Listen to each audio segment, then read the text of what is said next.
Hazreti İsa ulağa yani temsil bilen mundaq dedi. Erişinin padşahlığı xuddi bir padşahның oğlu üçün tayarlıgan toy ziyafetiga o'xshaydi.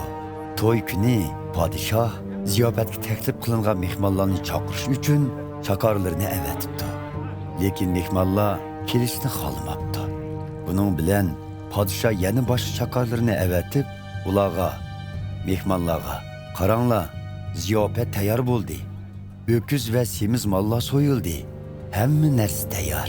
Ziyofatga marhamat danglar deb toplabdi. Biroq mehmonlar ularning so'zini e'tiborga olmay, biri etisiga ketsa, yana biri tijoratiga ketibdi. Qolganlari hilqi chakorni tutib olib, qattiq urib, o'ldirib yetibdi.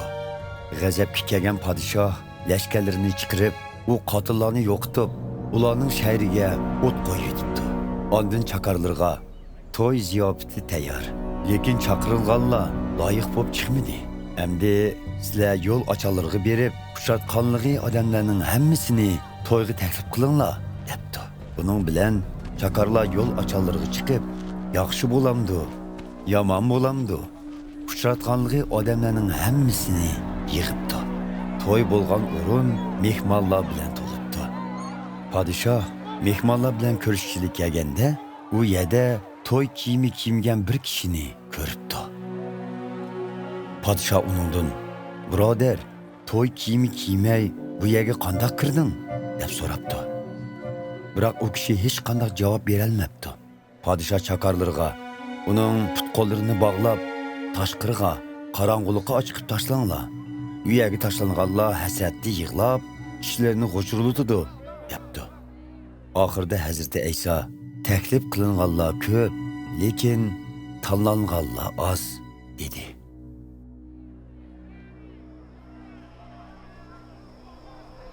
Buning bilan Parislar u yerdan ketib, qanday qilib Hazreti İsa'ni o'z so'zlari bilan tuzoqqa tushirish haqida maslahatlashdi. Ular o'z shogirdlarini Rimdan tayinlangan Herod podshohining tarafdorlari bilan birga Hazreti İsa'ning yeniga avatib, "Ustoz, sizning samimiy odam ekanligingizni, kishilarga Xudoning yo'lini sodiqlik bilan o'rgatib kelganligingizni va hech kimga yuz xotir qilmaydiganligingizni bilamiz. Chunki kishilarning sidqi qiyofati bilan hisoblashmaysiz. Qani, aytib bergaysiz. Rim imperatori Qaysarga bosh topshirishimiz Tavrat qonunimizga xilofmi qandoq?" deyishdi. Ularning yomon niyatini bilgan Hazreti İsa, "Hey saxtipazlar, nemishqa meni so'zim orqali ilindirmoqchi bo'lyapsizlar? Boshqa topshiradigan pulinglarni menga ko'rsatinglar-chu", dedi. Ular bir dona kumush tanga akeldi. Hazreti İsa ulardan, "Buning ustidagi surat va ism kimning?" deb so'radi. "Rim imperatori Qaysarning", deb javob berdi ular. "Undaq bo'lsa, Qaysarning haqqini Qaysarga, Xudoning haqqini Xudoga topshiringlar", dedi Hazreti İsa ularga. Ular bu so'zni anglab, hayron bo'lishdi-da, Hazreti İsa'ning yenidan ketib qoldi. Shu kuni o'lganlar tirilmaydi deb qaraydigan Saduqiy diniy eqibnikilar Hazreti İsa'ning oldiga kelib, "Ustoz, Musa payg'ambar Tavratda bir kishi farzand ko'rmay o'lib ketsa, uning aka yoki inisi tul qolgan yangisini amriga elib, qarindishi uchun nasl qoldirishi lozim deb ta'lim bergan. Burun bu yerda 7 oqfuqi bor edi. Cho'ngi o'langandan keyin olamdan o'tdi. Farzand ko'mganlikdan keyindiki inisi yangisini amriga oldi. Biroq u farzand ko'may olamdan o'tib, ayoli keyindiki inisiga yotliq bo'ldi. Bu ish toki 7-inisigacha davomlashdi. Oxirida u ayolmi olamdan o'tdi. Endi so'raydig'imiz shuki, qiyomat kuni bu ayol 7 oqfuqdan qaysisining ayoli bo'lib tiriladi? Chunki uni hammasi amriga olganda." Hazreti İsa ularga bunday javob berdi: "Sizlar muqaddas yozmalarni va Xudoning qudratini bilmaganliginglar uchun xatolisizlar.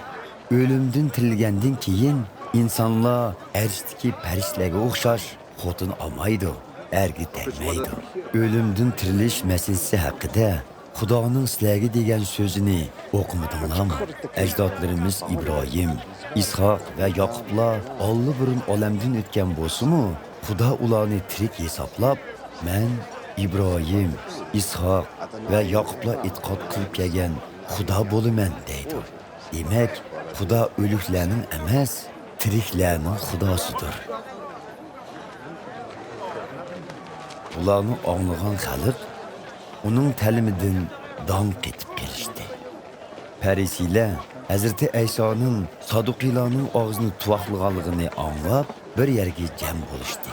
Ularning orasidagi bir Tavrat ustozi Hazreti Aysoni sinash maqsadida uningdan: "Ustoz, Tavrat qonunidagi eng muhim amr qaysi?"